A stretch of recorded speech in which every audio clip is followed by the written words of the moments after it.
Hi, it's me again. I've got vanilla beans. Ooh. And I've got pine nuts. And I've got lemons. And I'm going to make a pine nut loaf cake. I'm super excited about this one. This is an Italian cake from my book about Sunday dinner.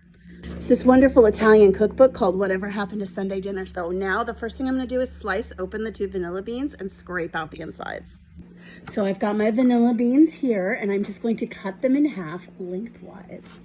Now you see I've cut them in half, and I'm just going to scrape out what's inside into a little dish. So here I've managed to scrape out the essence out of one of the beans. Okay, I think I've extracted just about everything I can from those. I have to say vanilla extract is a little easier to work with. And now I need the zest from both lemons. As you can see, I'm zesting the lemons now. I've just got this one almost done, and then I've got a second one to zest. I'll just go ahead and start on this one. I'm just zesting it now, zesting away. And then I am also going to juice one of the lemons after that. It's probably enough. We know what zesting is. Well, I'm zesting a little more. I decided to show a little more of the zesting. And when I'm done with this delightful zesting, then I will juice one of the lemons. Well, yeah.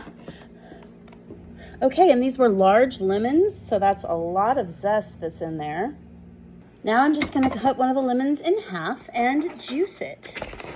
So I have my little juicer here. I inherited this from my mother. Isn't it cute? And I'm just going to juice that lemon.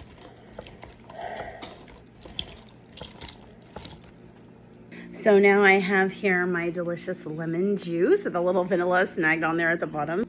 And next I need 2 1/4 sticks of unsalted butter. I'm going to soften that, and while I soften that, I'm going to chop up 3 tablespoons of pine nuts. I got the last pine nuts in the store. All right, and I've got a loaf pan already greased, and I've got my oven preheating to 350. That's important to note. Now I'm going to take 3 tablespoons of my pine nuts. Where did they go?